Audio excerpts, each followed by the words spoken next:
that any property owner can remove any already downed tree from their property by snapping a bunch of pictures and sending those to the building department. That's what this change would, Regardless of, yes. except that you've defined emergency in a way that doesn't include the scenario that. Well, no, because there's two applications, right? We have a regular application and an emergency application. Now, it's true that a downed tree in the woods that isn't bothering anyone isn't an emergency, right? That's true, but we're lumping it together. What is the emergency application and what, I'm sorry, I'm also not tracking on this, so like maybe that speaks So, to. there's a difference between the two, is that if I want to take down a healthy tree that's in my backyard just because it's blocking my view of the river, I make an application to the tree commission. I'm not talking about that. With a request. I know, but I'm just, for everyone's sake, Okay. that's one type of application. Correct. A second type of application is the emergency application, which does not require me to go to the tree commission prior to its removal. So if something were to fall in my driveway, a lightning were to hit it. Backyard, it doesn't have to be driveway, yeah, it can be the middle, out in the back of your yard. That is, that is something that requires immediate action, and you can't wait for the tree commission to meet, next Monday. So maybe I'm getting hung up on the term emergency because You are. it's not, okay, but maybe we should look at that term then, because if it doesn't describe. Well, then we would the just condition, then we would need a third maybe it should be category. called a downed tree process, not an emergency. Right, she's saying, and I don't wanna. What? I agree, I I agree. hear what you're saying. It's like, it's a down tree, you, It's whether it's Which- an emergency or not, Right. it's already downed and the Ba- resident doesn't basically, need what- a special permit. What we wanted, so you want to create a third permit? No, I want to have Change the word. change the name of the emergency permit. No, I don't want to change it because no, I think this is important Okay. because the higher priority are the emergencies. But it also applies to non-emergency downed trees. Yeah, but those If a are, tree falls, it's an emergency. Like if a tree falls. So as long because- as we define in the language, I'm not looking at it, but if your definition of emergency includes any downed tree, it does. does it? I just don't want residents to have to second guess themselves and say, well, I can imagine being the kind of person who'd be like, well, it's not like an emergency, and I'd Well- send it to the tree commission and I'd wait a month and a half to, I think the. I So think why don't we objective change the here is- headline, the title, from emergency removal of protected trees and downed trees or something like There that. you go. Right. And that way we can not have a third permit. Diana. Yeah. Right. So are Good you, workshop, are thank you you. suggesting elimination of the administrative tree removal text?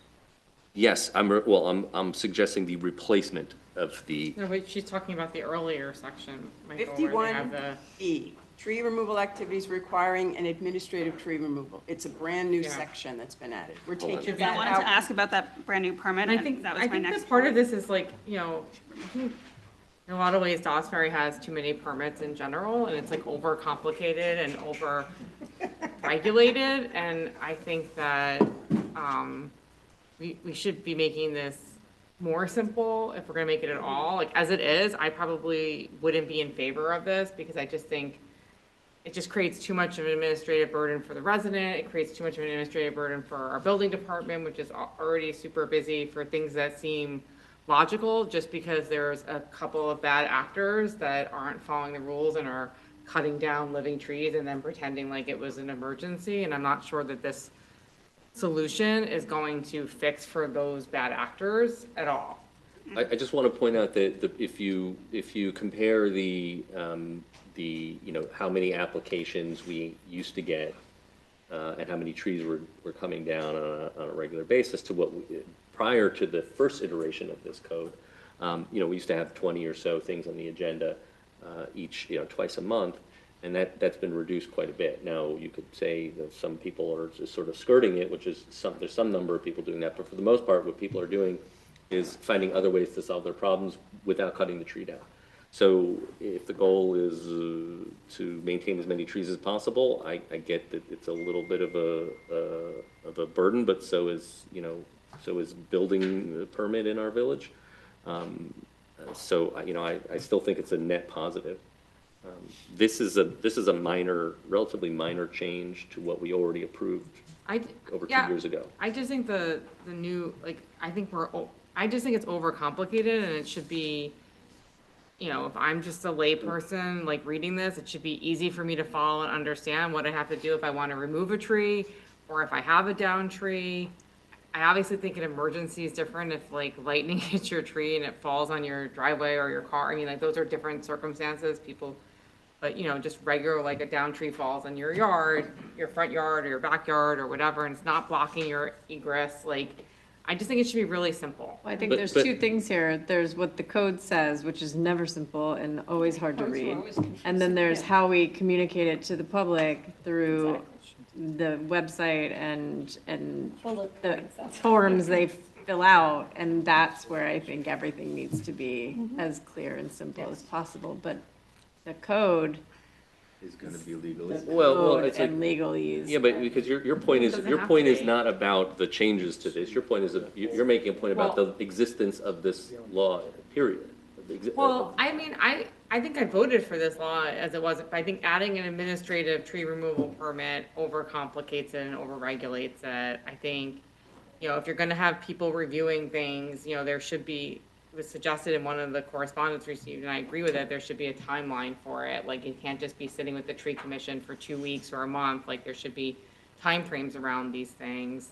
Well, I think it which is it? Because either we continue to overburden the building department, and then we can demand that they respond in some unreasonably short time period, or we allow the volunteers who are on the tree commission, who meet twice a month, to deal with it. Now, if you have a tree that is not a problem tree, you just want to have it removed, and your complaint is that you can't get that approved in 2 days, well, tough, nothing gets approved in 2 days in the village. You put in for a building permit, it takes several weeks. Should be 6 months. And I think, I think a person demanding that a 2-day turnaround time for the village be a norm is just, they haven't, you know, they're not familiar with how well, I village think, I government don't know if works. that was talking about, like, just like, I wanna put, like, your example, put a pool in and take down trees. I don't think that was the example. I think it's happening with down trees and other things, and it's taking longer for whatever reasons, but this also expands the number of trees that are included because you're taking it from 8-inch diameter to a 6-inch diameter. So I think, you know, everyone just be aware of like what we're doing and how we're expanding it and what that means for the residents. Plus, not every down tree, I mean, according to E, right, we're saying removal of a downed protected tree would need a permit. Well, what I'm That's what he's saying proposing, he's changing. Got away with that. I'm proposing that this get much, much simpler. Okay. Because I don't think anyone, including the tree commission, the building inspector, nobody wants to have a complicated, time-consuming process for a tree that's down that you're cutting into firewood or sending off. Like, we want that to be easy, simple, not cost anything, not take much more time than it does to put together an email with a few photographs. So what's the, oh, I'm just gonna say, I was gonna suggest, Jessica wants to say something. she raised her hand. Well, I don't need to speak before you, unless you were gonna sum it up, in which case I do need to speak before you. let's speak before. Okay. Okay, the permit. So one thing we talked about last time when you weren't here, I think, Mike, was that the permit, the new permit. So my understanding of the new permit that's proposed here is you go to the tree commission, you wait 2 weeks or 4 weeks or whatever, and I will say, I think like maybe if people, like, I agree, the mission here is to save as many trees as possible, but I think the way to do that shouldn't be to make the tree commission process overly burdensome. The And I new will- permit goes directly to the building inspector, Okay, that, and then it administratively, okay.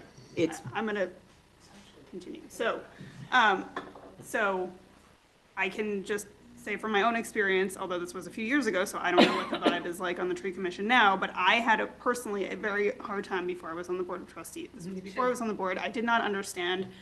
They were like, tape the tree, and I'm like, I don't know what tape the tree means, and like all these things that like I didn't, you know, I have nothing to do with trees. I don't know other than I like them, and I didn't know what the process was, and it was not explained to me. So I wonder if part of people not going to the tree commission to have trees removed, sure, maybe it's that they're finding other solutions, and maybe it's that they've heard that it's onerous and they don't, and they do whatever they can to avoid it because of like systemic problems that are not the fault of the individuals on the tree commission at all, but like to Christie's point about communication, I do think we owe it to the residents to improve that.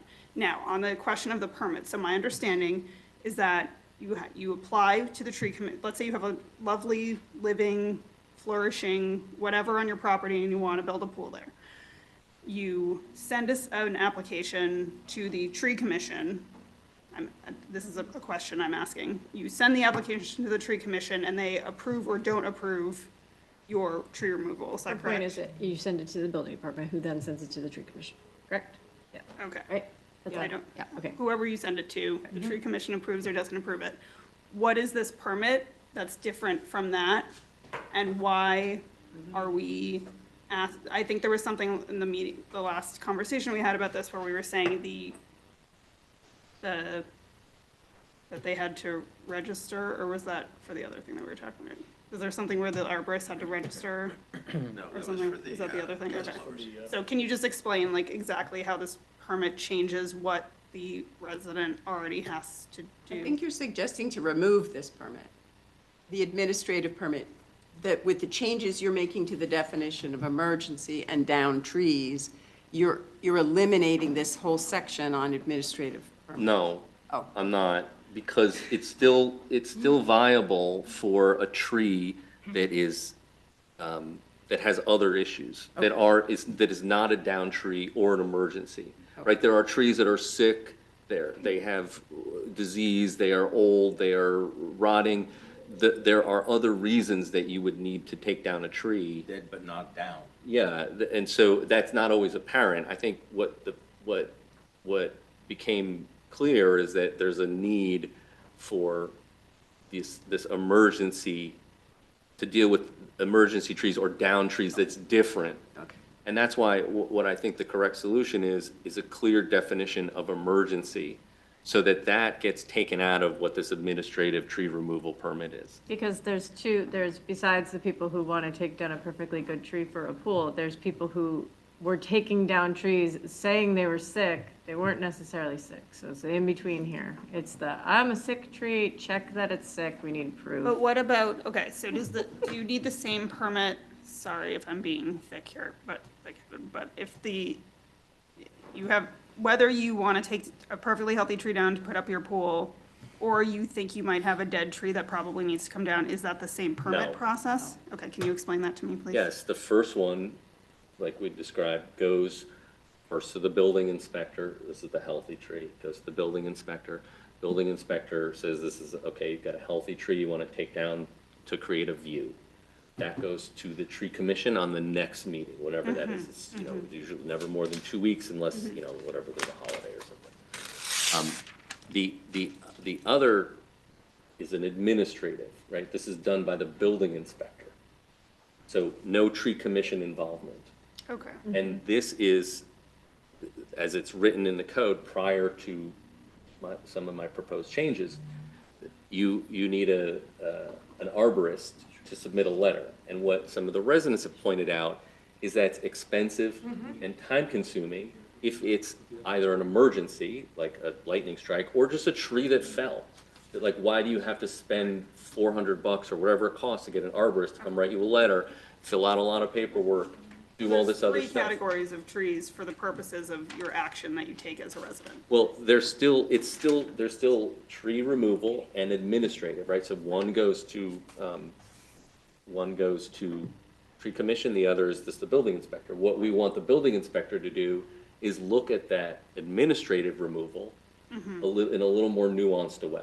And do we have a time frame attached to that right now? I mean, we have to talk to him about what is a Yeah. fair, reasonable timeframe. I don't know what that is. I think it would just be good to, I think they are very responsive Totally. for simple things. I think Absolutely. with building permit applications, it's Right. time consuming, I will say that I had a dying tree on my property, and it took close to 6 months to get the tree commission to give me whatever it was. I mean, granted, this was 20 years ago, but it was the most frustrating process, and we had to get the arborist, and we had to get this, and then the tree commission didn't have a quorum, and then they didn't meet, and then we couldn't do it, and the tree was falling But this is into my supposed neighbor's to- property. This is supposed to fix that problem. Okay, good.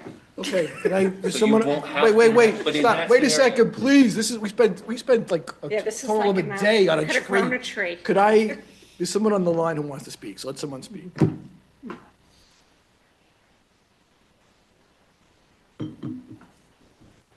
Hi there, good evening. Daniel Burgess, 52 Lausanne Road.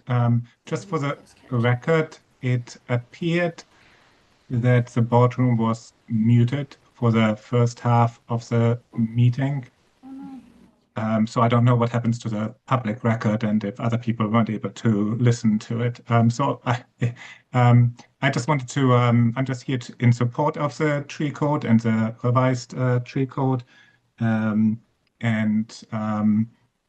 That it's, the tree code is really awesome in protecting our trees. Our village has more tree canopy disappearing than neighboring villages, so it's important to protect it. I applaud the volunteers on the tree commission who are doing an awesome job and giving their time to the village, and also pointing out that several neighboring villages and other villages in the county have gone to our tree commission, to our village, at our tree code, to see if they can copy and adopt it, because it's, a well-functioning tree code that other people want to benefit from. So thank you, everyone. Thank you. What I'd like to do is just, well, we could adjourn this meeting, but do I have to adjourn to a date certain, Laura Lee, or can I just, Yes, I have to? otherwise we have to renotice. Could I adjourn it to the August meeting? You can. Okay, let's do that. Let's adjourn it to the A August. date meeting. certain is all you need under the law. All right, And so, just to point out for Lori Lee, it's only E1A Yeah. that looks like it has to come out. right. Yes. And then whatever the new definition is will be added. Right, but I'm talking about what you thought was being struck in its. I thought he was removing the administrative fee, but I see what you mean. No I problem. will send you the markups. Okay, so Yeah, let's, if you send me the markup, all right, I can we've get a we've spent draft a out. lot of time on this, so let's adjourn. The next meeting is August 12th. Not the next, but I'm going to adjourn this to August 12th, okay? So is there a motion, do I have to have a motion to adjourn it that way, Laura Lee? Okay. Yes. All right, so is there a motion to adjourn this public hearing to Tuesday, August 12th, 2025? Trustee Patino, second. Trustee Rosen Asher, all in favor? Thank you, Mike, for taking the time to look at it and reword it. Yeah, this is the best part of this job is when people like have interesting things I to know. say that I was wrong about, right? It's like, Right, that's put that on the record. No, I'm not muted anymore. Volume working? If you just get the revisions to me, then we can make it available to the public and so they can see what you're talking. And I want to thank everyone from the public for taking the And interest. it This- does this make is a what it's difference all- when Takes people the show up. village. Right. It makes a difference when people show up. Right, because we don't know about Appreciate the it. details of the trees, and we don't think about it, so anytime, come on down. Okay. Thank you. We're going to go to public hearing number 2. So those of you who are only interested in the trees, you can leave. And we're going to go on to Ashford Avenue situation. So is there a motion to open the public hearing regarding the vehicles and traffic section of the code regarding Ashford Avenue and Storm Street? Trustee Galen, second trustee Sullivan, all in favor. This public hearing is hereby open. So I know we've been discussing this for a couple of meetings as well. So, Matt, kick us off. What this Yeah. does, what this does is it actually updates the code to reflect the fact that you've made this installation. So it removes those parking spaces and redefines where the parking is now allowed. It defines the 2 new parking spaces below the installation, and it removes that which used to be under the new installation at Storm Street on Ashford. So that's what this is. so just so I'm clear, how many parking spots were there before the installation? Zero. Or none? So this- Below the Storm Street installation, there were none, So there this, was none. and this law will now allow 2. Right, Okay. and it removes the parking that was above that is now underneath the installation. Right. So it just makes it all work. Yeah, because you Okay. can't park on the bump out, so that's Right. removed as parking. Right, so is there anybody from the public who wants to speak to this?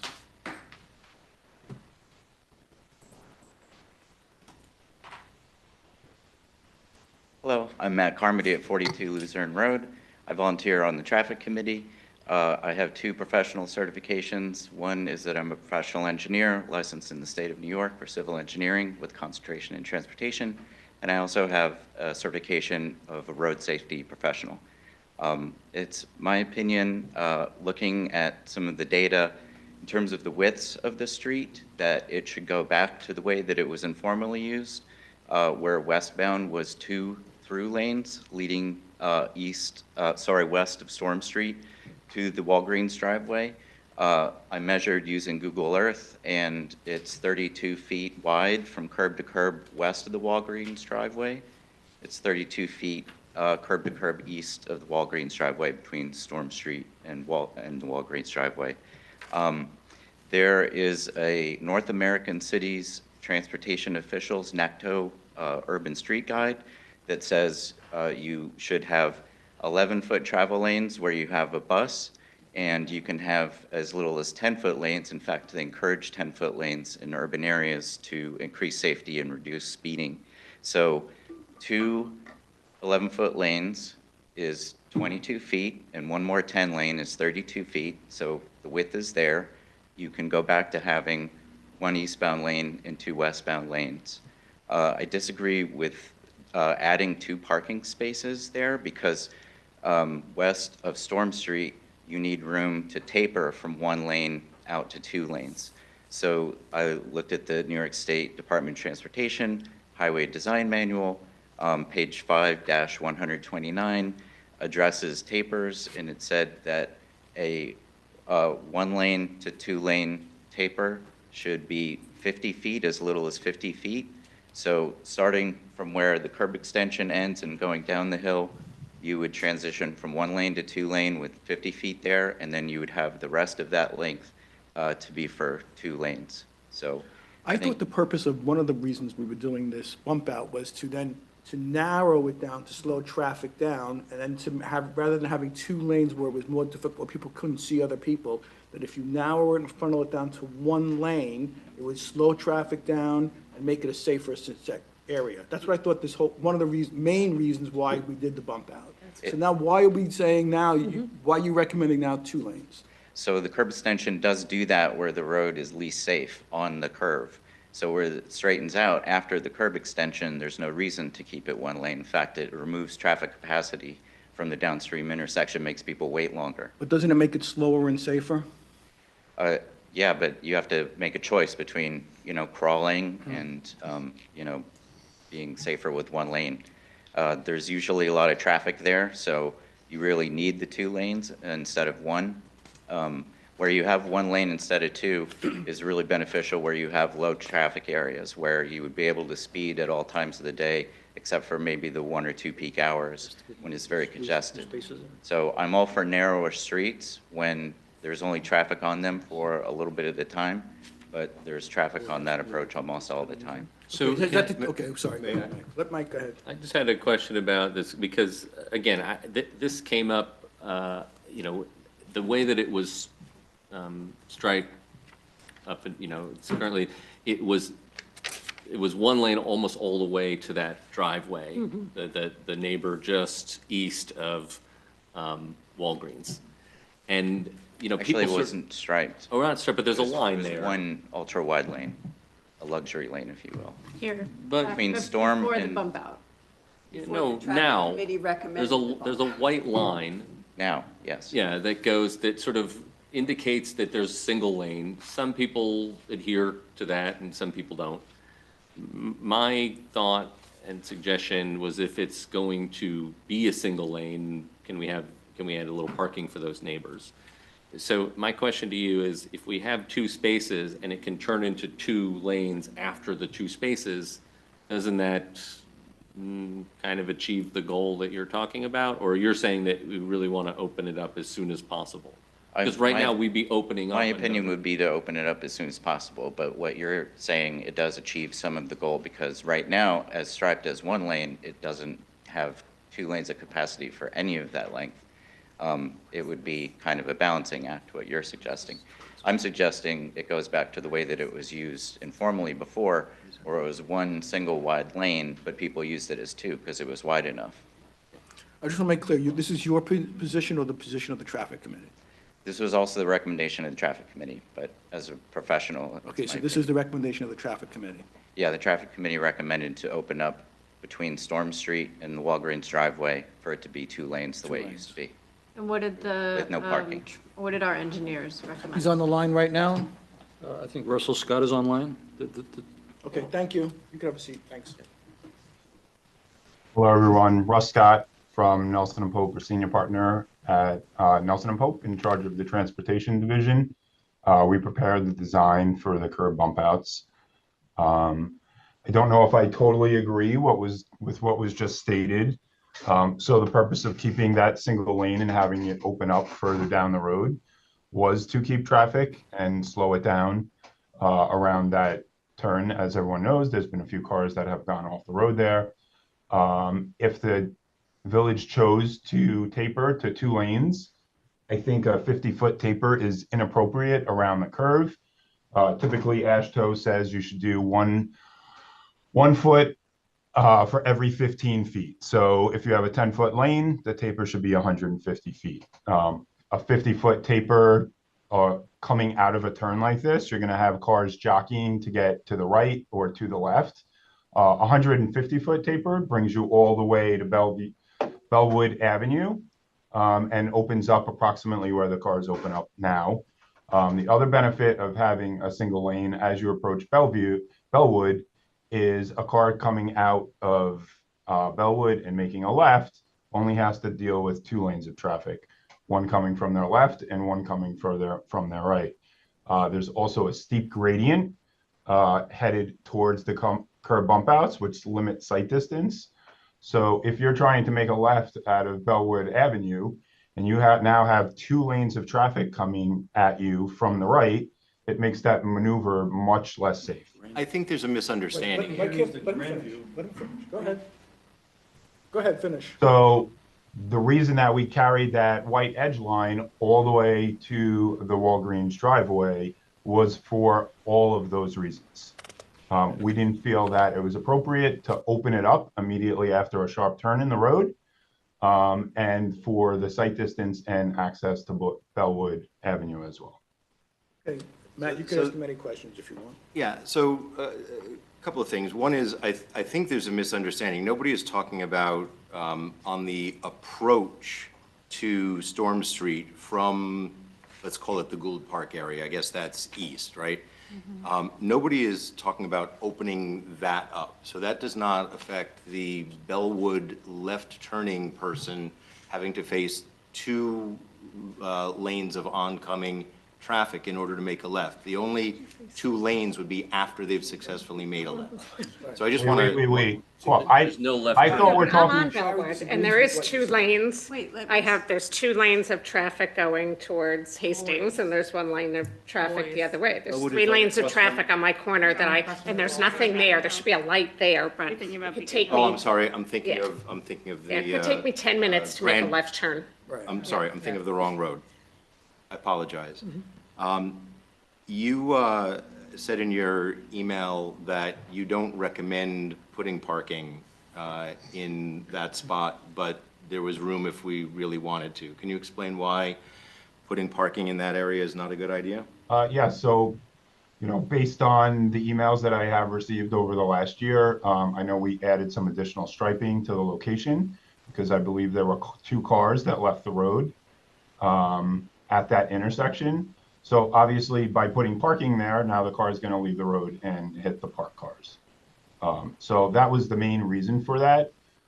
There is space to put 2 parking spots. That's why I said if the village feels strongly about adding 2 spots, there is the space for it. But I was concerned about the curve in the road and cars leaving the road and hitting a parked car. So if the job of the bump outs was to reduce traffic speed, and if it actually has accomplished that, which I think it has, the traffic coming down after the the bump out west of Storm Street is going slower than it was previously, correct? Correct. Okay. And if that traffic is going slower, then it has a lot more time to react to an earlier taper, does it not? Yes, but think about what 50 feet actually is. It's 2 car lanes. Yeah. So you're saying that you're going to open the road up from a single lane to 2 lanes within 2 car lanes? Yes. Approximate car length is 20 feet. So my recommendation, you always want gentler tapers, especially around the curve of a road. My recommendation is if you need to open it up, you open it up over 150-foot taper, but that almost puts you where the road opens up now. Sure. But the fact is that this is an approach to a crowded intersection with a stoplight at it. And usually, like, a quicker taper would allow cars to file in rather than rush in to that that curbside lane, correct? Correct. So I thought about that. I don't have the traffic signal timings for that intersection. They're I don't know. excruciating. They're awesome. I don't know how much green time is allotted for the westbound Ashford approach, but let's just say it's 30 seconds. We would have to do a calculation. There's startup time, everyone sees it. You sit in your car, the light turns green. It takes someone, 3 or 4 seconds to actually hit their gas and move. And then there's an effect that happens behind that. So we would have to say, okay, the signal can process X amount of cars. And if that number of cars that fits between the signal and Bellwood, and the signal can only process that volume of cars, then having an additional lane further upstream doesn't make much of a difference, because by the time the people that are east of Bellwood get up to the signal, it's already turned red. So I can't prove that for a fact because I don't have the signal timings. If I knew what the green time was, I would tell you how many cars can get processed for 2 lanes through that intersection. well, I wish I had that too. The only thing that we're talking about right now is the 2 parking spots. So the debate isn't whether there should be striping to allow for 2 lanes at that location. All we're deciding right now is whether or not we want parking there. I understand it's somewhat related in that if we put parking there, we'll never be able to have 2 lanes there. But I just also want to make sure we clarify that that's not a decision to be made right now. Right, no, understood. There's another problem that Rob Barron brought to my attention that people face coming out of Bellwood that I'd like to invite Rob to. I just want to stay with this right now, because we've been going on forever. This is So, about- the 2 parking spots? This is all we're talking about, is 2 parking spots. So that's all it is today. You want to talk about the 2 parking spots? Come on up. And I just want to say, while he's coming up, the car accidents, one I think was a flat tire, something was wrong with the wheel, nothing to do with the bump out. And another person I think was drinking. Fell asleep. Right, fell The asleep. Yeah, euphemism fell is asleep. fell asleep. Right. And then another person said that they had a tire blow. Right, so like it wasn't really the bump outs. And there's been nothing for months. Right, so go ahead. All right, so I think that's. So it's David Smith, 38, Go ahead. David Smith, 38 Maple Street, junction of Storm Street, local resident, and I'm aware and approve and very much appreciate the bump out and the crossing that exists. I'm in favor of the parking spaces for the following reason. Farther east than Storm Street, there are parking spaces that occur as the road, on Ashford Avenue, as the road turns before it gets to Ogden Avenue, for instance. And all of that is important in reducing the traffic speeds. I think no one has addressed, but having 2 lanes at that location increases the chance of people gunning for the light. And the traffic speeds are far too high. And I've had instances crossing with approved crossing, pushing the button, turning on the lights, and the traffic goes through the crossing. So anything at all the village can do to reduce the speed at that location, including parked cars. Parked cars are very significant visual indicators for the drivers not to hit them.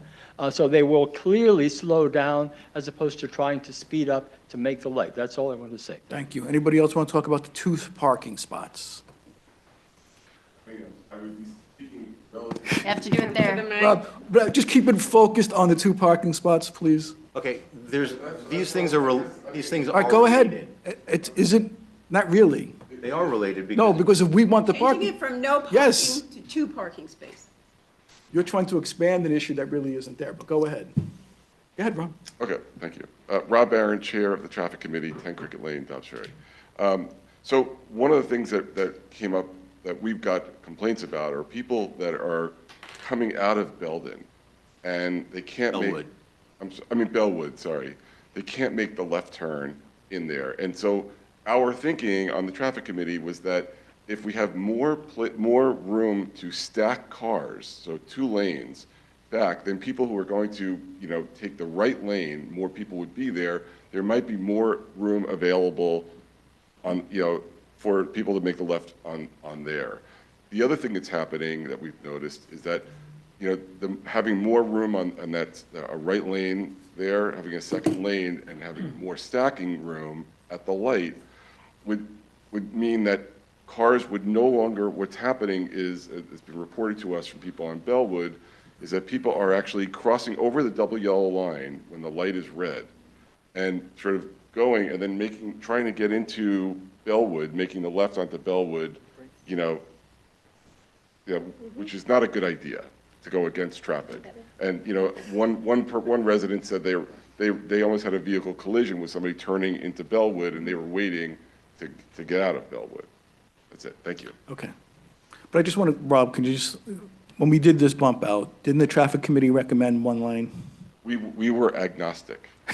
So I mean it, we were. At the time, we were agnostic and we said, let's see how it plays out. Fair enough, okay. So, This didn't appear out of nowhere. It was a recommendation from Okay. somebody, wasn't it? No, Anybody- it wasn't. It was the okay. engineering that led to it. The traffic committee provided drawings of, and input about the bump outs and what led to the bump outs. And after the bump outs, the traffic committee was, as Rob says, agnostic. Okay, anybody else want to speak to this?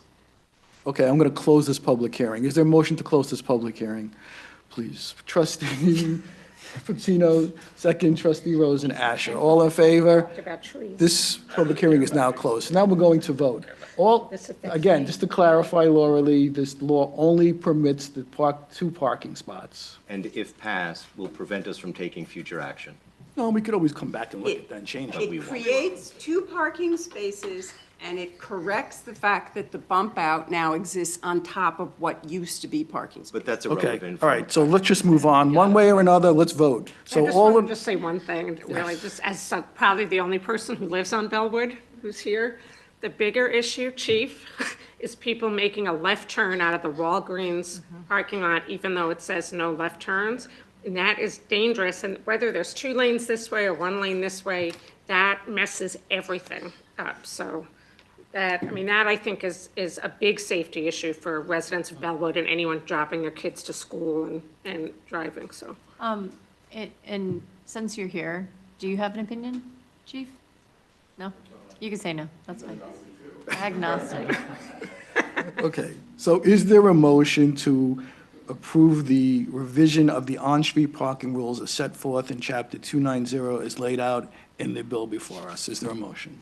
Trustee Patino, second, trustee Sullivan, all in favor? 2 of us? Okay. All in favor of this law? Yeah. Okay. Okay, all against?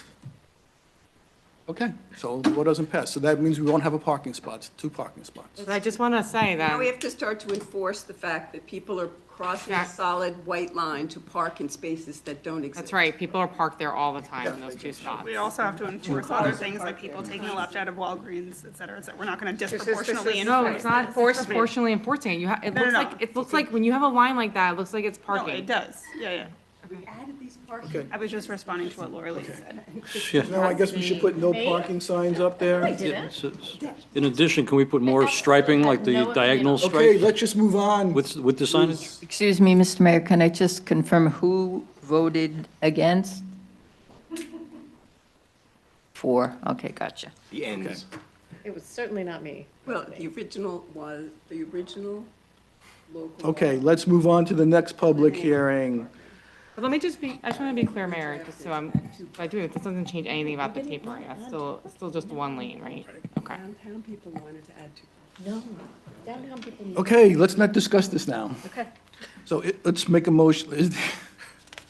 Let's talk about more fun stuff. Right. Is there a motion to open the public hearing regarding amending the noise provisions in the Dobbs Ferry Code regarding gas? Should we let our engineer, What? should we, let Mr. Scott, if he wants to go? Oh, I think you're free to go now, Mr. Scott. All right. Okay, no other questions? Thank you. All right. So is there a Thank you, motion to everyone. open the public hearing? Trustee Patino, second. Trustee Sullivan, all in favor? This public hearing is now open, and we were discussing putting in a time frame when to ban forever gas-powered leaf blowers. I think the idea was January of 2026? 2028. No, that, we agreed in the workshop Yes. to move it forward to 2026. In the workshop we did, but that's not what's this says reflected in the law. 2028. I know, that's why I want that. Does this say 2028? That's a mistake, that's not what we agreed I was told that it had to to. be for Ardsley, that's. Excuse me, it's not a mistake. Okay. It's a misunderstanding or miscommunication, but like, when we talked about it at the workshop, there was a discussion about following the same timeline that Ardsley. Ardsley did. I believe that was the consensus, and so based on my belief that that was the consensus of the board, I asked Laura Lee to draft the resolution. If the consensus of the board is different, or was different then or different now, it doesn't matter. If it wants to be different, it can be, but it was on me. I distinctly remember proposing to move it forward, and I remember everyone agreeing to that. I think there were two different conversations, and at the first one, we said 26, and at the second one, we said match it to Ardsley, and I don't remember why. It really doesn't the matter decision because we was can made. change it right Right. now. Okay. But I just want to remember what the rationale was for 26, and then what the rationale was for moving it back to The Ardsley. if anyone rationale remembers. for moving it forward is we all feel that this should take place. The Sooner. community In 6 months. has been asking for this for a long time. It seems foolish to wait 2 more years when we can implement it sooner. And That's the the rationale. point, I don't know what the. this I was don't all have brought to rationale us for 2028. from the Sustainable Dobbs volunteers who've tirelessly researched this with all of our neighbors. And we have someone here who can speak to what they actually were recommending we do, which is around mirroring our neighbors who are not all doing the same thing. And so there's things that Hastings is doing, and there's things that Ardsley's doing. And so moving in the direction of mirroring our neighbors is what I believe they are hoping we do, which is not necessarily what this is showing. This is just Ardsley, but there's things that Hastings is Right. doing that we could also be considering. Right. So So can they come on up. We did talk about the registration and said the county is doing It's not the registration. registration that they're talking about. That's the copy I got. I'm Susan Gilbert, I'm with Sustainable Dobbs, I'm the. I think you better speak Use into the the microphone. I'm Susan Gilbert, I'm with Sustainable Dobbs, and I'm the co-chair of the Gardens, Local Food and Trees Subcommittee. Whatever its name, this is a subcommittee that has been spending a bit of time for several months looking at what our neighbors are doing with regard to gas leaf blowers. And I'm thrilled that you are considering changing the code with a move toward banning gas leaf blowers at some point. I would like to ask you to consider an earlier start to the ban. Aligning with Ardsley, in our view, is not essential because Irvington, our neighbor, already bans gas leaf blowers, and the ban went into effect in January 1st, 2024. There are several other villages throughout Westchester that ban gas leaf blowers, but of course, we're most concerned with our immediate neighbors. In the interest of aligning with our neighbors, we would ask that you consider some additional interim measures, and this would be aligning with Hastings this year on the following provisions. Eliminate gas leaf blowers in the spring. That would be spring 2026. Hastings eliminated gas leaf blowers in the spring, in 2024. We also ask that you consider limiting the number of gas leaf blowers to only 1 per property of ½ acre or less, or a maximum of 2 on larger properties. And this would align with Ardsley and Hastings. We'd also ask that you consider, and this is something that Hastings is doing, and the people we spoke with there say it's been very successful, requiring landscapers to register with the village. And this is could be at no cost. And but the point is to make sure that landscapers operating in the village understand what the code is. And so if they violate it, they can't say, oh, I didn't know. Because in order to get registered, they have to understand what the code is. We also ask that you consider clarifying in the village code who is responsible for an infraction. And we would ask that you consider that the fine be imposed on the property, the homeowner or person in the property that hires the landscaper, and also on the owner, the landscaper owners. So in other words, it wouldn't be the laborer who's working the gas leaf blower, would be the owner of the landscaping property would be responsible for the fines. For the owner of the landscaping business and the property owner. Yes, Okay. That's it. that's it. Thank you. Okay. When, Wait, we have more people who want to oh, say something. I was just gonna ask Ask her her, real oh. fast. The Hastings complete ban, do they have a date? Or do they have no date? I don't know. Right, If they have a date, I know. that- Ardsley's the only one that like has a date, and Irvington's done it. And Irvington's So in done it. terms of like and the complete Hastings ban, that's doesn't what we're have a talking date, about. Right, I mean, whether Hastings is actually considering a complete ban, it's hearsay at this point, Right. but they have adopted the interim measures that I mentioned. Any other questions? Okay, thank you. Thank you. Jim, come out.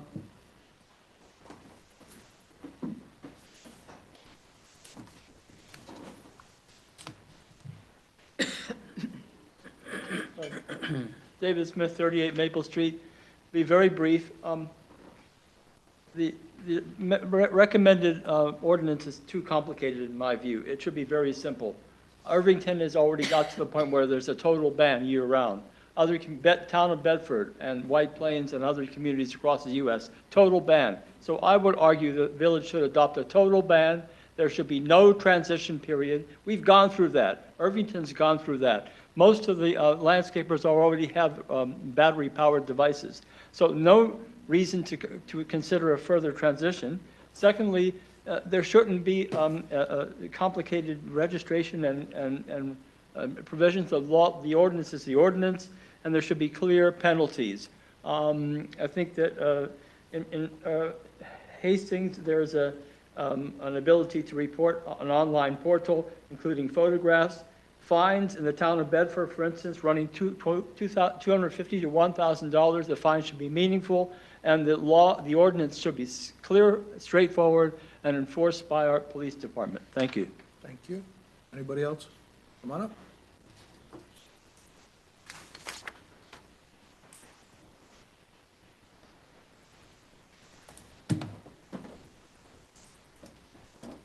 Radomski, Ogden Avenue. We're considering a total ban on gas? Yes, we are. Leaf blowers, not all. You know, this is all caused by the landscape contractors, not the homeowners. If you were just to ban the backpack blowers, not the little hand ones, that gas or electric, they're nothing. It's the backpack blowers that's getting everybody crazy on this. They don't care about cleaning up anybody else's property but the one they're working on. And they blow everything to everybody else. Hey, look, I'm pushing 80. I don't have to pick up after these people all the time. I don't need this. But these people are the ones that caused this. These are the people that should be put in place. My suggestion is to license all the landscapers. All right? I don't know, it doesn't have to be much of a license, but has to be a license. You have to pay They something. already are licensed by the county. Excuse me? They're already Licensed by the licensed by the county. The county? You mean you can't license the landscape? They already have a county license. Well, we can permit them then. We permit everything else. We permit a license down, just to go down into the park and, in the waterfront. We permit everything else. They have to buy a permit to do business in Dobbs Ferry. Ticket and fine the violators. We have the certain amount of time where it was May 15th, I think, till, what? September, or you couldn't do it? May Okay, 15th to keep the October same list, 15th. but none of these backpack, they're the ones that are blowing everything out. Ticket and fine of violations. 2, after the first violation, a warning is given plus the ticket. 3, after the second violation, the fine is doubled. Also, after the third violation, their permit is revoked for doing business in Dobbs Ferry for the remainder of the year. I mean, we don't have to ban every little one. There's really small ones you can be using, and the homeowners being the ones that's penalized for this, not these people. Like I said, I don't need to be picking up after these people. I'm too old for that anymore. Thank you. Anybody else? Come on up.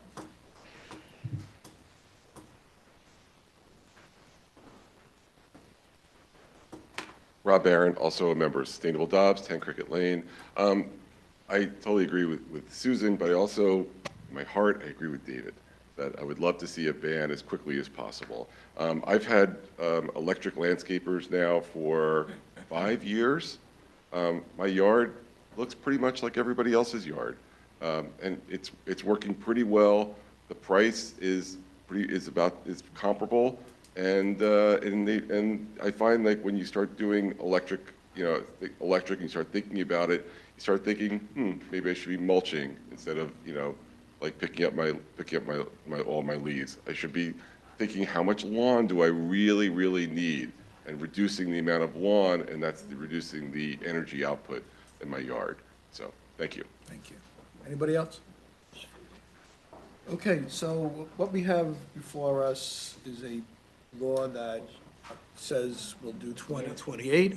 I'm sorry, one person online, if you can hear me. Yes, we can. Hi there. I'm sorry, hold on. So Daniel Burgess, 52 Luzerne Road, very quickly, also speaking in support of this new law. I'm so excited that we're gonna ban gas-powered leaf blowers. They drive me crazy, and a lot of other people as well, and it's good for the environment. The sooner the better. Thank you so much to Sustainable Dobbs for putting this forward, and thank you to the board for hopefully passing it as soon as possible. Thank you. Thank you. Okay, so let's see if we have a consensus on the total ban. So I get the sense, and I think like we were saying at the last meeting at the workshop, we were talking about doing 2026. So is that the consensus to do it at 2026, or you want to do even earlier, or what? 6 months. We can't do it earlier than 2026. People are already. Well, you could. We need to communicate But it. Laura Lee, is that a substantial change requires a new that's- public hearing? Right, well, that's been my next question, but let's just see where you are on this. So is the consensus to do 2026? Are we voting? Okay. In 6 months. Okay. So if that's the consensus, and to me, then to do I'm not in favor of permitting and getting, so I don't know how everybody else feels about that. I think we should try it out without it, and then see if we need an additional enforcement mechanism, that permitting might be the right approach to that, but I would rather try it without adding another. Yeah, I agree. I also think that most of the landscapers are basically small business owners who have to, buy all new equipment and do all new things. And sometimes, they do give customers the option, but it would cost more to do it with electric sometimes, because they're going to have to, they charge the batteries that charge the electric things don't last as long. And if you have a very big property, they have to have multiple things. And, or if you want them to rake by, with an actual rake, it's going to take longer. So there's going to be an adjustment period on both ends, but I don't think, personally, I'm not in favor of just penalizing the landscapers if the homeowners know what's going on, and then they're complicit as well. But I do agree that it should be 2026, and what Trustee Galen said, to try it out and see how it goes. Okay. Yeah. Can I just say something about enforcement? I think we've been hearing from people regularly for years now about the lack of enforcement. And so we can change this, but if we don't address the enforcement question, people are going to just continue to do exactly what they do. So I think the permit can be very easy. It can be a one-page fill out, and they get a one-page sheet that says, this is what's gonna happen. You're, Mr. Radomski made a suggestion about a sort of tiered fining that, they get a warning first, then they get a fine, then the fine doubles, for people that just are, just unwilling to make the changes. I think you have to have teeth to the enforcement. It can't be $50. It can't be a bunch of warnings. It can't be, it hasn't worked so far, the enforcement. So we have to couple this with some kind of. Well, one of the things that hasn't worked about enforcement is I think it's unclear who you call That's if right. a neighbor is doing this. And I think, some folks call the police, some folks call the building department, and I think it's been a bit of a jump ball. Or rather, not a jump ball, because a jump ball everybody's going for. This is sort of an anti-jump ball where everybody runs away from it. So we do have to also provide internally some clear direction as to who owns responding to And complaints. communication is key to the public as well, so they know. Do we know what the fines are now? Okay, well, we're gonna have to we're gonna have to renotice this anyway, because it is a substantive But I think we change. should look at how they've outlined the Hastings fines. Ideally, it's similar or matching, and that's what we can consider. Why Hastings as opposed to? I don't think we have to be matching to Irvington. anyone else. I think we should do what's best. Well, if we want to Because I like consider something that But we can look at it. has been proposed to us, then we can look at that. But I like the tiered approach, and I like giving people a warning the first time out. I also think, Yeah, like, that's given fair. that, like, many of the landscapers do work in the surrounding communities, that was part of the rationale for looking at timelines in surrounding communities. So if there are, I don't know if Sustainable has already, I think you might already have some of this at least, like, what are the penalty structures? in here. If there's something that makes sense for Dobbs that is already being done elsewhere, and we don't have to, like, add to the burden of knowing, like, in Dobbs, it's gonna be this, and in Hastings, it's gonna be, just because on the ground, that's not how these folks are working. Okay, do you think we'll have this in time for July 15th? The problem is you have to pass a resolution on July 15th to set the public hearing. The public hearing then would be in August. Can we set the public hearing right now? No, because you do not have the law in front of you. That's the problem. And The but law this- needs to be revised, and now you're asking to revise the only thing we revised in this was that the leaf blowers had to meet EPA standards. No more than 2 leaf blowers were going to be operated at a property at a time. And then effective January 1st, 2028, any gas leaf blowers will be prohibited. If we want to change the fine structure, does it have to be in this law too, Morley? Yes. So what we did last time was, it was $50 for the first offense and $250 for each subsequent offense in the same calendar year. Okay. And you're going to be issuing a civil fine, you're going to be, like, there's a process here, because if you're going to be issuing a violation, it has to be equivalent to a court date. And then you come and you argue in court. And if you're going to be issuing this to corporate entities, the corporation can only appear in court by an attorney, by law. So you're adding, you're going to be adding the violation stuff, and you're going to be adding the ability to issue these enforcement tickets. And to whom are we issuing tickets, like, just property owner, just the company, or both? You want to put this on for a workshop? Yes. Yeah, Let's well, put this- we did just so you know what we have in the code now, it says it's both the owner of the leaf blower and its operator shall be deemed violators, and not the homeowner. And I do think that there should be some responsibility for the homeowner because they choose their If the owner landscaper. of the leaf blower is the homeowner, then he's going to get the. Well, yes, of course, but that's, Yeah. I think we're more concerned about I think Okay. people are more concerned about landscape. So why don't we, we'll, If we do a workshop, though, it's going to be autumn before we're. Well, it's already doing going to be autumn before, because you can't, if you're just going to do a straightforward change the date, effective January 1st, 2026, it's 6 months from today, but by the time you pass it, it's 2 more months. You're only going to give 4 months to provide the notice and the public awareness and do all the campaigning. So if you want it to be January 1st, 2026,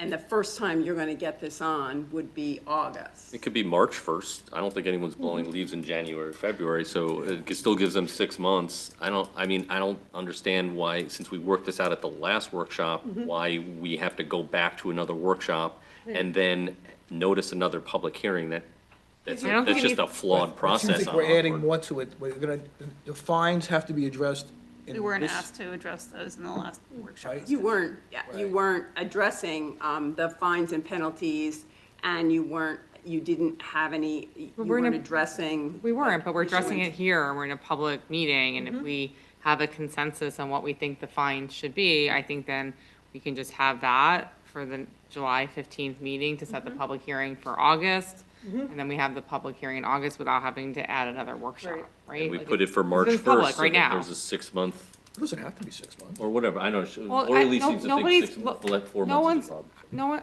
you can do it for March 1st, because no one's leaf blowing usually in January anyway. I It doesn't mean, matter when I'm Yeah, saying it's not- it. It doesn't matter if you give them, well, whatever. Yeah, because they're prohibited now. they're prohibited now then anyway, so you could do it for May 1st, because that's when they're allowed again, or May That's No, 15th, whatever March the date. 15th, yeah. Whatever the date that they're allowed again is when you want to do it. That's correct. So That's is how the I would do it. proposal $50 for the first violation, $250 thereafter to both the property owner and the landscape company owner? Is that correct? I think I would do what Mr. Warning. Radomski suggested, I would do a warning, Warning. followed by a Warning. tiered, you know. I just want to make sure that Lori Lee has whatever Yeah, I don't- specific she needs I for don't have the, anything, yeah. but that's So- what Can I we're say what, discussing can right I now. tell you what Hastings is, just in Yeah. case? So there's, they don't have a warning, but we could do that. And then the first one's 250 for the first offense, and then 500 for a second offense, and 1,000 for any subsequent And offense. who gets the fine? It goes to the party who employed the person, so like the business, or the party who owns it, and the party who owns. I don't understand that fine, like the same fine goes to each, but. Yes, each Yeah. gets an It equivalent. has to be that fine? The So, but they homeowner both has get to it. have, Yes. there has to be So a it's bo- penalty for the homeowner. No, it's both. Yeah. I'm saying it's both the business and the homeowner get that penalty. That's So- the kind of fine structure that changes people's behavior. Right. Like, I So think we if could they- do a warning because we're being kinder, Well, I and think then do especially- hardcore. I mean, especially in the, 250, 500. and it shouldn't be in the calendar Also, year. because we can't presume people are gonna just know just because we change Exactly. it, so. I think a warning period is fair, because this is, it's a major change. But Okay. then we have to make sure that we communicate it effectively, so, you know, with, you know, every possible way that we can promote it. All right, Laura Lee, so So I Looks have, like- I have Mirror Hastings in the fine amounts and the parties to whom the tickets are issued. But add, But a warning. but add a warning. They don't have a warning. We want a warning Before fines. before the fines. Hastings' first fine was 250, Yes, but we want a warning. my warning plus the then 250. A warning and then Then- 250 and then And 500. then you're asking for it to It's excessive. become effective the date that the March 15th. spring. what's the I third? think that's excessive to me, the first fine's 250. Like, if I'm a homeowner and I hire my landscaper and I'm not home, I'm working when they are there and I don't know what It's the equipment second they're. Already have gotten a You warning. You get got a a warning. letter and it says the I next guess. time this happens is $250. So you call your landscaper, you say, you better show up with electric equipment next time. Right? I mean, I just think it sounds excessive in general. I mean, I don't mind doing a first one that's lower. I think it's, I mean, you're talking about tier, like if, you know, the first one would be $100, the second one would be 250, the third, you know, when you issue the money, I mean, and then there's deterrent value okay, to I'm that. fine. Yeah, all right, that's okay. I wouldn't do okay too with many. it. I'm just like, I just have to be honest, like, I mean, we pay a lot of taxes here already, like, there's a lot of costs and permit fees and everything imposed on the homeowners, like, we don't, I mean, you want deterrent effects, but you want it to be reasonable too. So how do you know that it's a different landscape for the second time? Like, Right, how do you know whether it's a first, second, or third offense? Well, I'm okay with them having to register a village hall with no cost associated with it, just filling out a form and saying that they're registered. How would you But know? how are we Wouldn't- tracking the Wouldn't offense it be numbers? tracked? Because the ticket would show their permit number, which they get from the county already, right? Or their address would show Yes. what they've been Right, charged for. but whoever is issuing the ticket is gonna need to have a record-keeping system to know whether this is the first, second, Who is third. issuing it, though? Is it the building department? Is it the police? Well, that, we have to work that it's a out. code enforcement officer. Yeah, it has to be. Okay. And he would have a tracking system, correct? I don't know.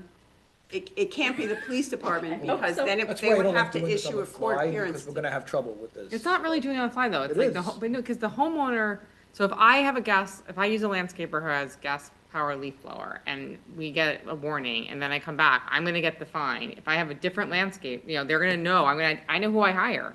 I know what my landscaper's name is. I know what their company name, I pay them. Right. I get a bill, so it's not that complicated. No, so the second time you get now you're gonna get. And if I have a different landscaper who's doing it, I get the second tier and the landscaper gets the first, But right? you need to tell your person not to use a gas-powered leaf blower. And well, not everyone's gonna do that. Not everyone's gonna be compliant because they're just not going to be. Okay, so we lower the fee. Let's not have laws and- then. I'm not saying you don't do it, I'm just saying I think there's ways to enforce it. Like, I think we're overcomplicating it. I think we should just put it, What's the overcomplicating? we're talking about not being able to enforce it because we're not gonna know who the landscaper is, if it's their first or second. Oh, I don't think we need to register. We have a code enforcement officer who's tracking who they've given tickets to. So if it's a business that already had a ticket from somebody else's property, then he knows. That's fair. And if it's a homeowner that has another ticket, then he That's knows. fair. Burden of He- proof is I on don't him. think we're not talking registration. I think feel like anyone's mic implementation is not of gonna this do that. policy seems like the building department can, that's Yeah. under the building department and Rob And then we can check figure with out. him when we have what the our public implementation of this hearing policy is. on if he sees any concerns. Right? So Laura Lee, don't have enough now to schedule. But our numbers were, I think we were lowering the numbers to warning, 100, 250. Yeah? Yep. I'm comfortable with that. That's too low. I'm fine with it. One thing, we're gonna be here until 11 o'clock. You'll be home. This is still only the beginning of We the haven't meeting. even gotten to the meeting yet. This is, we can't have three public. Barbara Domsky Ogden, does this apply to the, like I said, the homeowner? I have a gas-powered blower that I use by hand, but I don't use it as a blower. I use it as a vacuum. Is that the same thing? Good question. We'll have to Yeah. have a new hearing. It's a gas blower, but I use it as a vacuum. I never use it as a gas blower. I think it's the noise, but I don't know. It's in the noise. and fumes. It's in the noise. It's a noise ordinance issue. Okay. It's a two-stroke motor is the problem, that's small. It's a little gas, but I use it to pick up the leaves, not to blow them onto my neighbor's property. I think it's the Still making noise and the it's still emission. gas, it's. Emissions. Go to California, light up one house, go light up one car. Tell me how many emissions a gas blow might compare to that. Come on up. So what- We'll get to the bottom. Janet Roseff, 228 Judson, on Sustainable Dobbs. So I just want to throw in the one point about the limit of the number of gas leaf blowers on properties, because that's an issue. I mean, our neighbors, sometimes our neighbors have 3 blowers going on their property, so in We're Hastings. gonna ban them. I'm sorry? We're gonna ban 100% of them. There will be no grass leaf blowers. I'm saying, There will be this fall, because they're Yeah. allowed during the fall, and I think it's one more season, like one more 2-month period, and then they're gonna be banned starting in 2026. so we don't need to do an interim, is what you're saying? Right. For one short period of time, I think it's not worth it. And there's not enough time to communicate it. And we're barely going to have time to pass the law. And so once we have all-electric leaf blowers, then they can use as many as they want on their property. For electric? Because I don't think it makes a noise at all, does it? It makes a Yeah. noise, it's just not. It's not a bad, like, my lawn, we have electric, my lawn was being mowed yesterday by an electric, and I didn't know it until I went outside and I saw him on the lawn. I think we should see how that plays out personally, like, once we have it switched. Go ahead, Laura Lee. So you're suggesting that you limit the number of leaf blowers, whether they're gas or electric? I'm just trying to write the notes. in my- Right. Okay. Yeah. Okay. I'm not in favor I of don't, that. I don't think it's necessary, because as an employer of a landscaper who uses all electric equipment, they run many things at the same time, and it's not onerously loud. It's not nearly as loud as one gas leaf blower. Okay. So Anything else you wanna what add? you need, Lori And Lee? I think also the registration is important for enforcement ultimately, because it's a way to get all of the landscapers' addresses, emails, we can really communicate to them more easily. So that's another reason to have the kind of registration requirement. I mean, there could be an argument for just finding the homeowner or not the landscapers at all, if they All right, choose who they thank you. hire. All right, do you have enough? So I want to put this on for. I'm sorry, Nicole, I didn't hear what you said. I said there's an argument to me that you only find the homeowner or not the landscaper, because they're in control of who they hire to take care of their property. They might pass along the cost to the homeowner anyway. All right, are we okay with finding both I think And no registration. and no if registration? we start with this, we can always Okay, so ratchet we just, up. yeah, and we have to make sure that Dan Romer, the code enforcement team, understands that they'll have to, Right, so what can I do to put this on for in July? Schedule a public hearing. Do nothing. we have enough? We do not have enough right now, or do we have enough? No, to because say? I have to draft the law and. So all you're gonna do in July is gonna put an item gonna on notice scheduling the public hearing for August, August. in July, on July 15th. Right, I'm saying. You don't have to do anything tonight. What you're No. doing is tabling this local law. Right, okay, Completely tabling it. okay. Seen Okay, let's go to, We have to have a motion to table it? do you need a motion? No, I don't. No, it's just tabled. Okay, it's tabled. Great. Okay, does anybody, courtessy of the floor, does anybody else have? We need to close. So wait, excuse me. You gotta talk, Rob.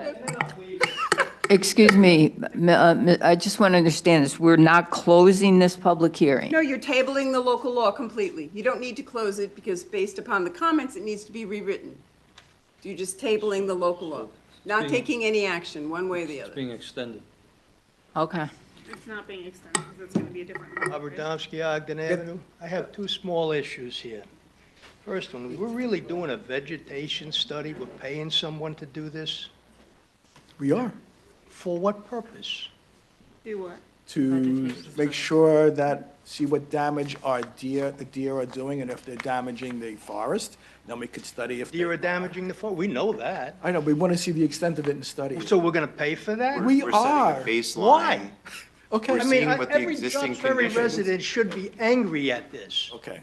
You have your This 3 is a minutes waste to of speak. taxpayer money, just as bad as the goats putting on that hill. It regrew back over. And you're not gonna, it's not a long-term fix anyway. For the most part, these deer, there's a few of them up there, and there's some up in that, but for the most part, they're backyard animals. You're not gonna get rid of them anymore. They weren't here years ago, but they are now, and we're stuck with them. Okay, one other issue. New York City has a rat problem. It's a big one. I don't think Dobbs Ferry should have it right now either. We're having it in the village, and as I emailed you, Mr. Mayor, on the corner of Ogden and Beacon Hill, that dumpster is full of rats.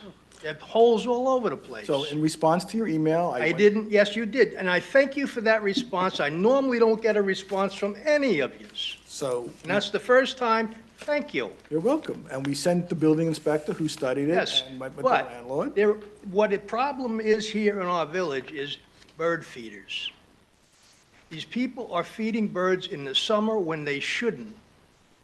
Bird feeders are only for winter. What you're doing with bird feeders in the summer, you're encouraging rats and mice and any other rodents to breed heavily because they have an unlimited supply of food. Somehow, we got to bring that out in one of your newsletters and tell people that this is not what we should be doing. Not only are they bringing rats and, I had a person send me an email with the photos on it. What are these holes? I says, you have a bird feeder right there, don't you? Yeah, they're rat holes. They're all over the place. Let me I should say this for everyone's benefit. So the village has an exterminator. The village exterminator came out last week and did a survey of the entire village. And for the main problem that the exterminator found was because people are using plastic garbage bags and not garbage cans. Yes. That was the number one reason. And the village exterminator for village property identified, I think, one area that he found rat infestation. We're going to take care of that. And as a precaution, we found a couple of other village areas that may have a problem, and we're going to take care of that. And that's already been done, I believe. Right, but I think So- what your newsletter should state that these bird feeders are not doing anything for these birds in the summertime. They're supposed to be out eating insects, and they're not. Okay. Not only that, they bring in other animals. Besides that, they bring in raccoons. Deer love bird feeders. Bear love bird feeders. I had a woman in Hastings a couple of years ago called me up, said she wanted to get rid of the raccoon in the backyard because it's pulling the bird feeder down. Well, the bird feeder was on the second floor up on a 2-inch piece of pipe. Wasn't a raccoon. The bear was there a couple of years ago and took it down. Wow, okay. Are So those your you're two? bringing animals in here with these bird feeders. Please send a newsletter out to these people, telling them this is not what we should be doing. I will do a study on that, and if it's appropriate, I will put it in the newsletter. Thank you. Thank you. Anybody else? You're leaving, you're going home. You're going home. We'll stay here. Hold down the fort.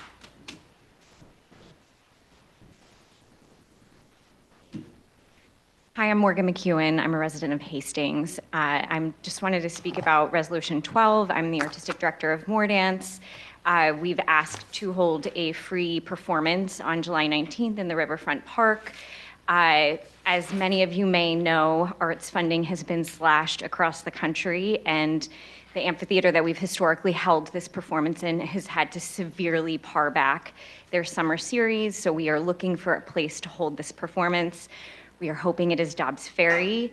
I know I had asked you in the April meeting for a letter of recommendation for a future grant for next year, so we're hoping that maybe this becomes an annual thing for our company. I know that you are all committed to bringing more arts and culture to Dobbs Ferry, as am I. If you have any questions, I'm happy to answer those. Okay. I don't think it's going to be an issue, but we haven't voted on it yet. I don't think Okay. it's going to be an issue, though. Great. But you may want to stick around to I item will, number I 12. will. Sorry. No, it's okay. I will stay here all night. You already have. I know. Take my place. It's been entertaining. This has been a doozy. Okay, so let's move on. Anybody else? Anybody online? Okay. So let's move on to the actions on the floor. Bye. Lucky.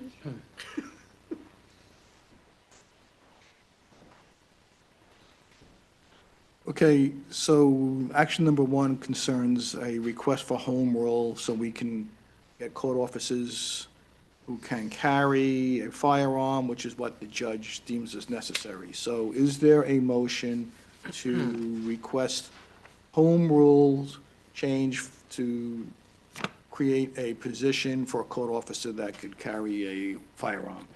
Trustee Galen, second trustee Rosenberg, all in favor? That passes unanimously. Action item number 2. Is there a motion to authorize a street closure on portions of Main and Cedar Street and waive enforcement of parking regulations on 99 Cedar Street for July 19, 2025 in support of Dine Out Dobbs?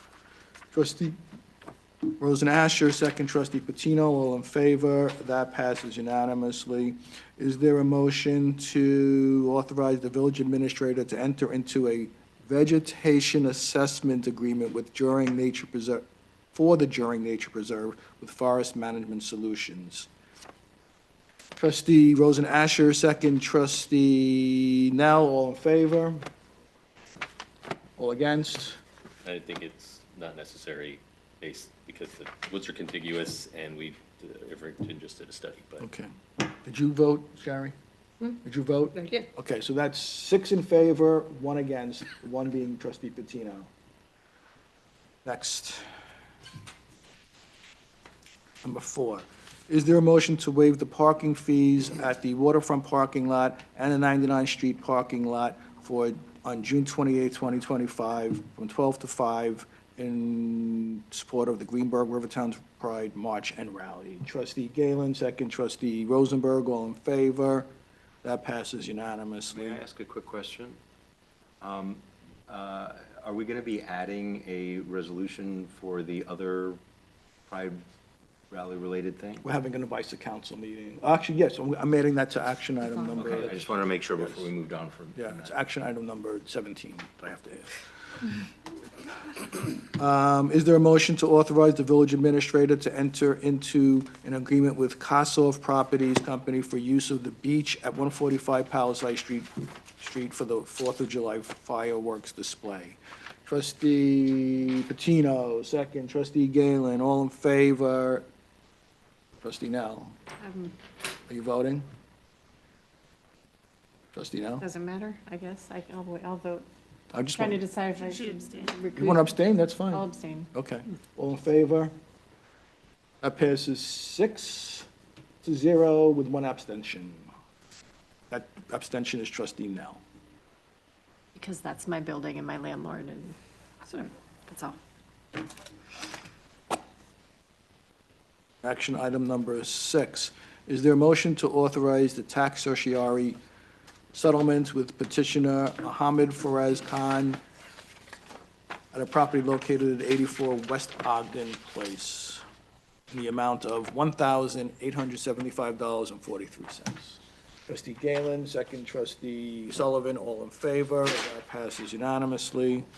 Action item number 7, is there a motion to authorize the tax certiorari settlement with Village Green Condominium located at 100 Cedar Street in the amount of $23,840.34?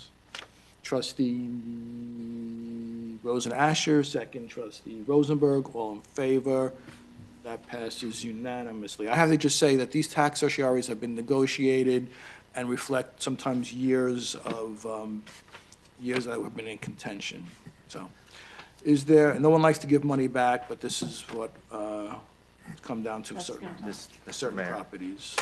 The first resolution you approved also, they need to pay back taxes before any refunds will be issued. Okay, that's good to know. Is there a motion to authorize the tax certiorari settlement with 701 Monroe Boulevard LLC for a property located at 127 Main Street? That's the amount of $1,539.17 and reflects tax years 2018, 2019, 2020. Is there a motion? Trustee Rosen Asher, second. Trustee Rosenberg, all in favor. That passes unanimously. Is there a motion to authorize a tax certiorari settlement with the property owners of 40 Cedar Street in the amount of $8,874.04? That goes back from tax years 2020 to date. Is there a motion? Trustee Sullivan, second. Trustee Galen, all in favor. That passes unanimously. Action item number 10 is a resolution which authorizes the transfer of funds from the rec fund to the capital fund to pay for the Memorial Park spray pad project. I think the overall, the project, we received a community development block grant, CDBG, in the amount of $154,000. The village is required to provide the funding for the balance of the cost of the project, which is $344,882. So is there a motion to transfer that money from the rec fund to the capital fund to pay for this? Trustee Rosen Asher, second. Trustee Sullivan, all in favor. That passes unanimously. Action item number 11, is there a motion to authorize the village administrator to execute a maintenance agreement with Central Square for the record management system by the Dobbs Ferry Police Department in the amount of $20,900, I almost had a heart attack, $20,919.60. You're confusing it for a usual request from the police department. Ooh, Trustee Rosenberg, second. Trustee Galen, all in favor. That passes unanimously. You know where he parks his car, maybe, You have his license. not that you would ever think of something like that. Is there Wasn't me. a motion to authorize a free outdoor performance by More Dance at Waterfront Park on July 19th, 2025, with a rain date of July 20th, 2025, and authorize the village administrator to enter into an agreement with More Ballet for services connection with the event? Trustee Rosen Asher, second. Trustee Nell, all in favor. That passes unanimously. It's done. And you can go home. at 9:30. Or you can stay. If we're gonna do, that's the same as Sweet dine out, dreams. so. You can jet Yeah. right out of here. The rec commission raised that concern. What? No, I'm saying shuttle. Not that day. For the dancing? No. Well, if there's something at the waterfront, we can talk about it later. Different discussion. Yeah, no, that's good. I'm saying it's good. That's good. Love to help plug dine out dogs. I know Awesome. Perfect. Dinner and a show.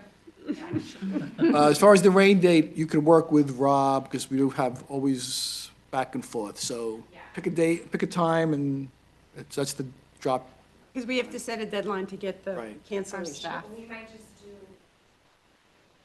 the 19th, and if it doesn't, maybe it's not answers for 4 days right now. Okay. So it's gonna be right around. Not as long as I'm the mayor. That seems to be the habit of things happening. Not as long as that. And the mayor is available for a pot of deux. Is there a motion to approve the increase in general liability and auto insurance premium following the addition of new vehicles? Trustee Nell, second. Trustee Patino, that passes. All in favor? That passes unanimously. Is there a motion to authorize the renewal of cyber insurance coverage for the 2025 through 2026 policy term? Trustee Galen, second. Trustee Rosenberg, all in favor? That passes unanimously. Is there a motion to award the request for proposal for the summer camp transportation services in the amount of $54,605? Is that right? It's always a lot of money. That Yeah, is, because they have a always lot a of big buses for teen camp and Yeah. junior teen camp. Every year, I'm like, what? is there a motion? She Trustee assured Sullivan? me it was in her budget. Second, Trustee Nell, all in favor? That passes unanimously. Is there a motion to approve the audit of claims as submitted and recommended by the village treasurer? Trustee Sullivan, second. Trustee Galen, all in favor? That passes unanimously. I have to have a motion to add something to the agenda. Is there a motion to add to the agenda a resolution waiving permit fees for the Pride parades? So, is there a motion? Trustee Rosen Asher, second. Trustee Sullivan, all in favor. That's now added to the agenda. Now it's on the agenda. So is there a motion, we could discuss this, whatever, if we feel we have to. Is there a motion to waive the peddler permit fees for vendors participating in the Greenberg Rivertown's Pride March and Rally on June 28th, 2025, from 1 o'clock to 4 o'clock? Real fast. There's vendors? Yeah, that was my question too. There's always, there's like the fair, like the. Okay. and Advocacy. No, they're having food trucks. I think they're having 2 food trucks? I heard 4 trucks, maybe a 5th. Yeah, Really? yes. Yeah. That's what the email said. Okay. And that is new. They did not have that before. They had like a pop-up coffee place and a pop-up something else, but they didn't have food trucks before. Food's great. Okay. We like food. All in favor? Did I make a motion to, I don't even know if I made a motion. Oh. No? No, I stopped you before we got to make a motion. I make the motion. Who makes the second? Second, who's running this meeting? I second that Second emotion. the emotion. Is there a, all in favor? That passes unanimously. Okay. Is there a, I'm adding a motion, I have to add another one. So, is there a motion to add to the agenda a resolution accepting the donation from the Friends of Dobbsbury Waterfront Park? Is there a motion? Trustee Nell, second. Trustee Galen, all in favor. It's now added to the agenda. Is there a motion to accept a donation from the Friends of the Dobbsbury Waterfront Park for the purchase of a shed in the amount of $469.99? Trustee Rosen Asher, second. Trustee Patino, all in favor. That passes unanimously. I want to thank the Friends for the donation. I want to thank the DPW for volunteering and helping out, putting up that shed. It looks great, and it's a great addition to the, down to the waterfront. I'm going to waive the reports of the trustees unless someone has something that they. We had a traffic committee meeting here Oh, today. are you going to talk about that for? What's it talk about? Okay, July 4th is going to happen. We're going to have fireworks. And Pride is this weekend on Saturday, so everyone come to Pride's this Pride. weekend. Pride is this No, because we weekend. just, Any other announcements? Pride is this weekend, July 4th. I think I sent an email to you guys, like 3 o'clock, we're going to do something on July 4th. We meaning us as a board? Not us as a board, but, you know, we usually have a ceremony that opens up. Yeah. I'll be out of town, but I'll be there in spirit. I'll be in California. I'll be delighted to attend. Let's keep moving. Is there a motion to adjourn tonight's meeting? Trustee Nell, second trustee Patino, all in favor. Tonight's meeting is adjourned.